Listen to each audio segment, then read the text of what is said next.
Et on est parti. Bonjour à toi cher élève, bienvenue sur Explorations, la chaîne qui t'aide en SVT et qui vulgarise la science. Aujourd'hui, on va parler du corps humain et plus précisément du chapitre de seconde sur la mise en place de l'appareil reproducteur.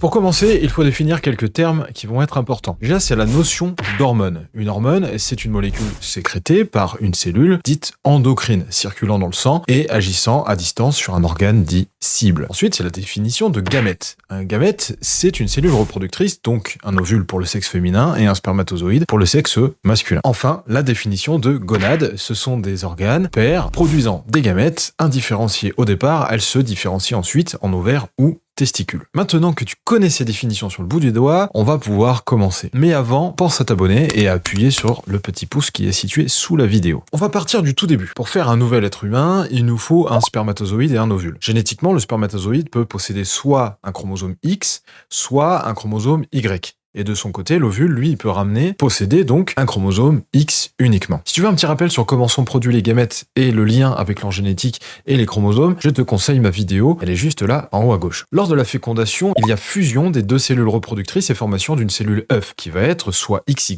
soit XX. Puis il y a ensuite formation de l'embryon, et c'est à ce moment précis que se forment les organes reproducteurs. C'est donc la mise en place des caractères sexuels primaires. On appelle ça aussi le sexe phénotypique. Donc le sexe chromosomique, XX ou XY, va conditionner la mise en place du sexe phénotypique, mais comment ? Jusqu'à la 7e semaine de grossesse, l'appareil reproducteur est identique chez les embryons XX et XY.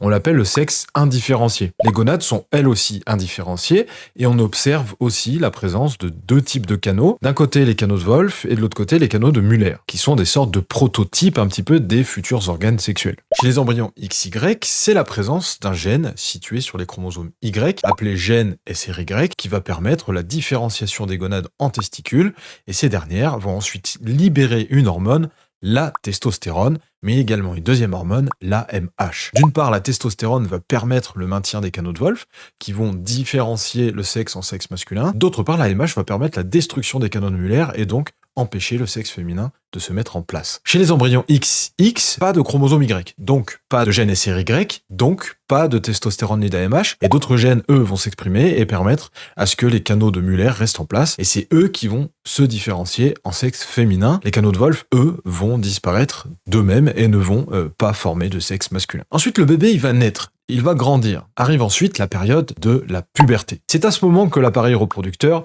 devient fonctionnel. La production d'hormones sexuelles entraîne l'apparition des caractères sexuels secondaires et le fonctionnement des appareils sexuels. Chez les personnes dotées d'un sexe masculin, il s'agit de la testostérone. Chez les personnes qui sont dotées d'un sexe féminin, il s'agit de l'œstrogène, mais aussi de la progestérone. Pour le sexe féminin, les ovaires fonctionnent par cycle. Ils possèdent un stock de follicules dès la naissance qui vont entrer en maturation à partir de la puberté et libérer un ovule une fois par cycle. Un cycle dure en moyenne 28 jours. Les 14 premiers jours, les follicules en croissance vont produire de l'œstrogène, ce qui permet à la muqueuse utérine de s'épaissir. C'est la surface interne de l'utérus. Au 14e jour, l'un des follicules va libérer un ovocyte. C'est ce qu'on appelle l'ovulation. Ce qui reste du follicule va s'appeler le corps jaune. Il va libérer de l'œstrogène, mais aussi une autre hormone, la progestérone. Cette libération d'hormones prépare la muqueuse à une grossesse éventuelle. Celle-ci va s'épaissir et se préparer à l'implantation d'un éventuel embryon, s'il y en a un. Mais s'il n'y a pas de fécondation de l'ovule, pas de nidation, c'est-à-dire l'implantation de l'embryon dans la muqueuse utérine, le corps jaune va régresser, ce qui fait chuter la quantité d'hormones libérées, et la muqueuse utérine sera éliminée lors des règles, ce qui marque le début d'un nouveau cycle. Alors, une fois que le stock de follicules est épuisé, il n'y aura plus d'ovulation, donc plus de cycle. C'est ce qu'on appelle la ménopause. Pour le sexe masculin, ce sont les testicules qui commencent à fonctionner à la puberté et à produire de la testostérone, mais aussi à fabriquer des spermatozoïdes. Les testicules sont constitués d'un ensemble de tubes qu'on appelle les tubes séminifères, et ce sont les cellules de ces tubes qui produisent les spermatozoïdes. Tout autour des tubes, on peut retrouver un certain type de cellules, les cellules interstitielles ou cellules de Leydig. Les cellules de Leydig produisent en continu de la testostérone qui va ensuite agir sur les cellules des tubes. L'hormone, elle va activer en quelque sorte les cellules des tubes pour qu'elle puisse produire des spermatozoïdes. Les spermatozoïdes vont ensuite être libérés dans la lumière du tube, c'est le creux au centre du tube, pour rejoindre l'épididyme. La production de spermatozoïdes se fait en continu et jusqu'à la mort de l'individu, donc toute sa vie. Donc pour résumer cette vidéo, un embryon possède au départ un sexe indifférencié, puis c'est la présence ou non du chromosome Y, donc du gène SRY, qui va permettre la différenciation du sexe chez l'embryon. L'appareil reproducteur est donc soit masculin, soit féminin dès le stade embryonnaire. Il sera ensuite mis en fonction à partir de la puberté. Chez le sexe féminin, c'est un fonctionnement cyclique, tandis que chez le sexe masculin, c'est un fonctionnement continu. Voilà.